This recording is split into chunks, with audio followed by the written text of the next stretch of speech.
René Guénon, les principes du calcul infinitésimal. Chapitre 1. Infini et indéfini. Procédant en quelque sorte en sens inverse de la science profane, nous devons, suivant le point de vue constant de toute science traditionnelle, poser ici avant tout le principe qui nous permettra de résoudre par la suite, d'une façon presque immédiate, les difficultés auxquelles a donné lieu la méthode infinitésimale, sans nous laisser égarer dans des discussions qui, autrement, risqueraient d'être interminables, comme elles le sont en effet pour les philosophes et les mathématiciens modernes, qui, par là même que ce principe leur manque, ne sont jamais arrivés à apporter à ces difficultés une solution satisfaisante et définitive. Ce principe, c'est l'idée même de l'infini entendue dans son seul véritable sens, qui est le sens purement métaphysique.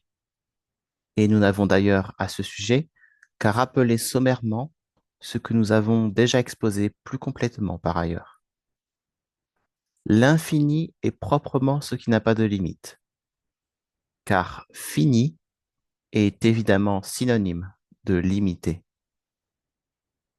On ne peut donc sans abus appliquer ce mot à autre chose qu'à ce qui n'a absolument aucune limite, c'est-à-dire au tout universel qui inclut en soi toutes les possibilités et qui, par suite, ne saurait être en aucune façon limité par quoi que ce soit.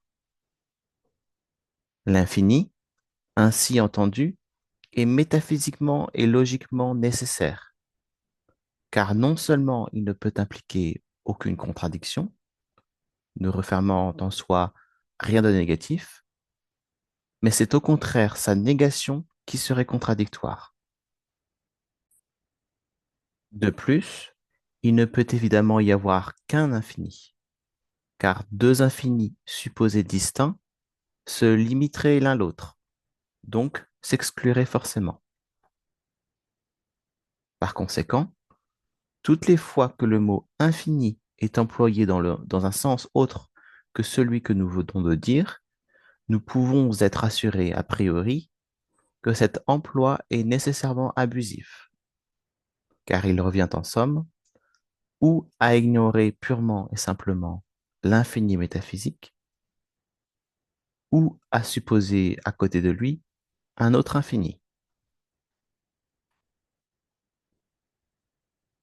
Il est vrai que les scolastiques admettaient ce qu'ils appelaient infinitum secundum quid, qu'ils distinguaient soigneusement de l'infinitum absolutum, qui seul est l'infini métaphysique. Mais nous ne pouvons voir là qu'une imperfection de leur terminologie, car si cette distinction leur permettait d'échapper à la contradiction d'une pluralité d'infinis entendus au sens propre, il n'en est pas moins certain que ce double emploi du mot infinitum risquait de causer de multiples confusions, et que d'ailleurs, un des deux sens qu'il lui donnait ainsi était tout à fait impropre, car dire que quelque chose est infini sous un certain rapport seulement, ce qui est la signification exacte de l'expression infinitum secundum quid, c'est dire qu'en réalité, il n'est nullement infini. En effet, ce n'est pas parce qu'une chose n'est pas limitée en un certain sens ou sous un certain rapport qu'on peut légitimement en conclure qu'elle n'est aucunement limitée, ce qui serait nécessaire pour qu'elle fût vraiment infinie. Non seulement elle peut en être en même temps limitée sous d'autres rapports, mais nous pouvons dire qu'elle l'est nécessairement dès lors qu'elle est une certaine chose déterminée et qui, par sa détermination même, n'inclut pas toute possibilité, car cela même revient à dire qu'elle est limitée parce qu'elle laisse en dehors d'elle. Si Au contraire, le tout universel est infini. C'est précisément parce qu'il ne laisse rien en dehors de lui.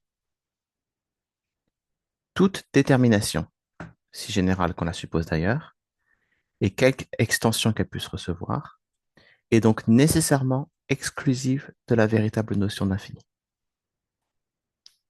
Une détermination, quelle qu'elle soit, est toujours une limitation, puisqu'elle a pour caractère essentiel de définir un certain nombre de domaines de possibilités par rapport à tout le reste, et en excluant ce reste par là même.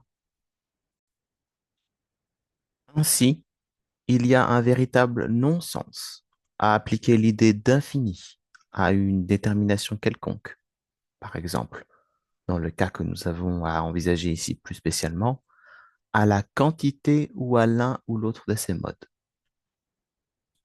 L'idée d'un infini déterminé est trop manifestement contradictoire pour qu'il y ait lieu d'y insister davantage, bien que cette contradiction ait le plus souvent échappé à la pensée profane des modernes, et que même ceux qu'on pourrait appeler des semi-profanes comme Leibniz n'aient pas su l'apercevoir nettement. Pour faire encore mieux ressortir cette contradiction, nous pourrions dire, en d'autres termes, qui sont équivalents au fond, qu'il est évidemment absurde de vouloir définir l'infini. Une définition n'est pas autre chose en effet que l'expression d'une détermination. Et les mots mêmes disent assez clairement que ce qui est susceptible d'être défini ne peut être que fini ou limité. Chercher à faire entrer l'infini dans une formule, ou si l'on préfère, à le revêtir d'une forme quelle qu'elle soit, c'est consciemment ou inconsciemment s'efforcer de faire entrer le tout universel dans un de ces éléments les plus infimes qui sont compris en lui, ce qui assurément est bien la plus manifeste des impossibilités.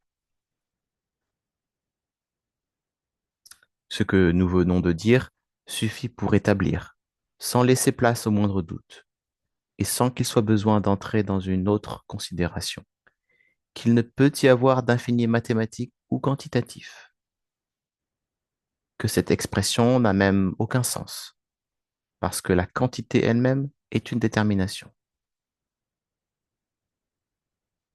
Le nombre, l'espace, le temps, auxquels on veut appliquer la notion de ce prétendu infini, sont des conditions déterminées, et qui, comme telles, ne peuvent être que finies. Ce sont là certaines possibilités, ou certains ensembles de possibilités, à côté et en dehors desquels il en existe d'autres, ce qui implique évidemment leur limitation. Il y a même, dans ce cas, encore quelque chose de plus. Concevoir l'infini quantitativement, ce n'est pas seulement le borner, mais c'est encore, par surcroît, le concevoir comme susceptible d'augmentation ou de diminution, ce qui n'est pas moins absurde. Avec de semblables considérations, on en arrive vite à envisager non seulement plusieurs infinis qui coexistent sans se confondre ni s'exclure, mais aussi les infinis qui sont plus grands ou plus petits que d'autres infinis. Et même, l'infini étant devenu si relatif dans ces conditions qu'il ne suffit plus, on invente le transfini, c'est-à-dire le domaine des quantités plus grandes que l'infini. Et c'est bien d'invention qu'il s'agit proprement alors, car de telles conceptions ne sauraient correspondre à rien de réel. Autant de mots, autant d'absurdités, même au regard de la simple logique élémentaire, ce qui n'empêche pas que, parmi ceux qui les soutiennent, il s'en trouve qui ont la prétention d'être des spécialistes de la logique.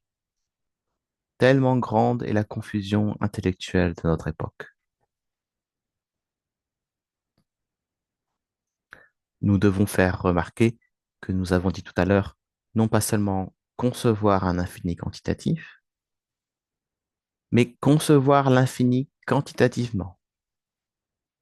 Et ceci demande quelques mots d'explication.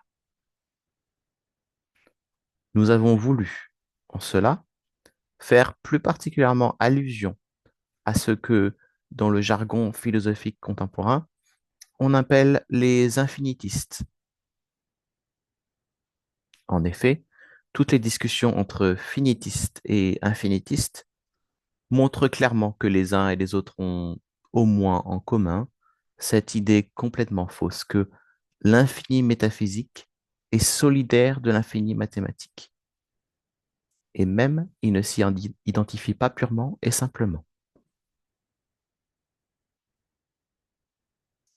Tous ignorent donc également les principes les plus élémentaires de la métaphysique, puisque c'est au contraire la conception même du véritable infini métaphysique qui seule permet de rejeter d'une façon absolue tout infini particulier, si l'on peut s'exprimer ainsi, tel que le prétendu infini quantitatif, et d'être assuré par avance que partout où on le rencontrera, il ne peut être qu'une illusion au sujet de laquelle il n'y aura seulement lieu de se demander ce qui a pu lui donner naissance, afin de pouvoir lui substituer une autre notion plus conforme à la vérité. En somme, toutes les fois qu'il s'agit d'une chose particulière, d'une possibilité déterminée, nous sommes par là même certains a priori qu'elle est limitée, et pouvons-nous dire limitée par sa nature même. Et cela reste également vrai dans le cas où, pour une raison quelconque, nous ne pouvons pas actuellement atteindre ces limites. Mais c'est précisément cette impossibilité d'atteindre les limites de certaines choses, et même parfois de les concevoir nettement, qui cause, du moins chez ceux à qui le principe métaphysique fait défaut, l'illusion que ces choses n'ont pas de limites. Et, redisons-le, c'est cette illusion, et rien de plus, qui se formule dans l'affirmation contradictoire d'un infini déterminé. C'est ici qu'intervient, pour rectifier cette fausse notion, ou plutôt pour la remplacer par une conception vraie des choses, l'idée de l'indéfini, qui est précisément l'idée d'un développement de possibilités dont nous ne pouvons atteindre actuellement les limites. Et c'est pourquoi nous regardons comme fondamental, dans toutes les questions où apparaît le prétendu infini mathématique, la distinction de l'infini et de l'indéfini. C'est sans doute à cela que répondait, dans l'intention de ces auteurs, la distinction scolastique de l'infinitum absolutum et de l'infinitum secundum quid. Il est certainement fâcheux que Leibniz, qui pourtant a fait par ailleurs tant d'emprunts à la scolastique, ait négligé ou ignoré celle-ci, car tout imparfaite que fût la forme sous laquelle elle était exprimée, elle eût pu lui servir à répondre assez facilement à certaines des objections soulevées contre sa méthode. Par contre, il semble bien que Descartes avait essayé d'établir la distinction dont il s'agit, mais il est fort loin de l'avoir exprimée, et même conçue avec une précision suffisante, puisque, selon lui, l'indéfini est ce dont nous ne voyons pas les limites, et qui pourrait en réalité être infini, bien que nous ne puissions pas affirmer qu'elle le soit. Tandis que la vérité est que nous pouvons au contraire affirmer qu'il ne l'est pas, et qu'il n'est nullement besoin d'en voir les limites pour être certain qu'il en existe. On voit donc combien tout cela est vague et embarrassé, et toujours à cause du même défaut de principe. Descartes dit en effet, et pour nous, en voyant des choses dans lesquelles, selon certains sens, nous ne remarquons point de limite, Nous n'assurerons pas pour cela qu'elles soient infinies, mais nous les estimerons seulement indéfinies. Et il en donne comme exemple l'étendue et la divisibilité des corps. Il n'assure pas que ces choses soient infinies, mais cependant il ne paraît pas non plus vouloir le nier formellement, d'autant plus qu'il vient de déclarer qu'il ne veut pas s'embarrasser dans les disputes de l'infini, ce qui est une façon un peu trop simple d'écarter les difficultés. Et bien qu'il dise un peu plus loin qu'encore que nous y remarquions des propriétés qui nous semblent n'avoir point de limite, nous ne laissons pas de connaître que cela procède du défaut de notre entendement et non point de leur nature. En somme, il veut, avec juste raison, réserver le nom d'infini à ce qui ne peut avoir aucune limite. Mais d'une part, il ne paraît pas savoir, avec la certitude absolue qu'implique toute connaissance métaphysique, que ce qui n'a aucune limite ne peut être quoi que ce soit d'autre que le tout universel. Et d'autre part, la notion même de l'indéfini a besoin d'être précisée beaucoup plus qu'il ne le fait. Si elle l'avait été, un grand nombre de confusions ultérieures ne se seraient sans doute pas produites aussi facilement. Nous disons que l'indéfini ne peut pas être infini, parce que son concept comporte toujours une certaine détermination, qu'il s'agisse de l'étendue, de la durée, de la divisibilité ou de quelque autre possibilité que ce soit. En un mot, l'indéfini, quel qu'il soit, et sous quelque aspect qu'on l'envisage, est encore du fini et ne peut être que du fini.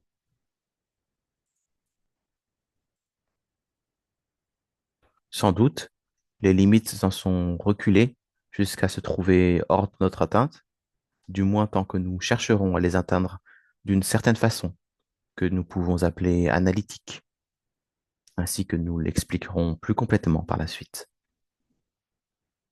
Mais elles ne sont nullement supprimées par la même.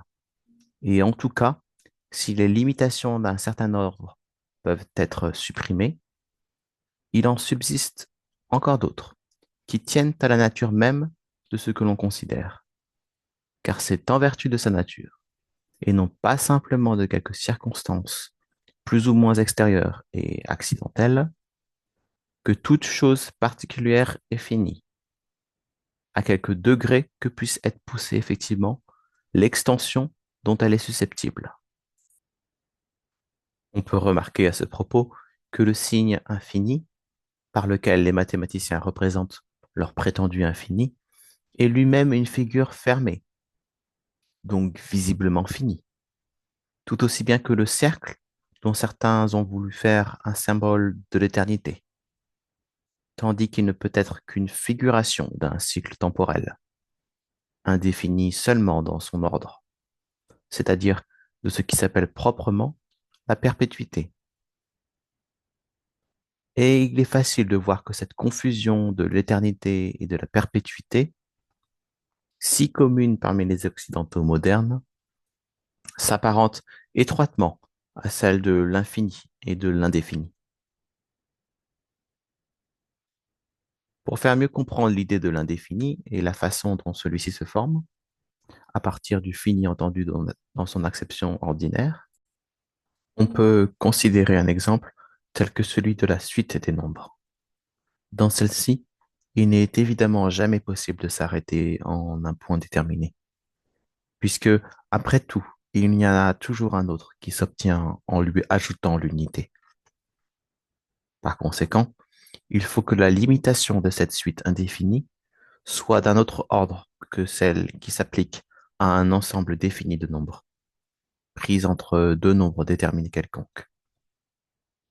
Il faut donc qu'elle tienne, non pas à des propriétés particulières de certains nombres, mais à la nature même du nombre dans toute sa généralité, c'est-à-dire à la détermination qui, constituant essentiellement cette nature, fait à la fois que le nombre est ce qu'il est et qu'il n'est pas toute autre chose.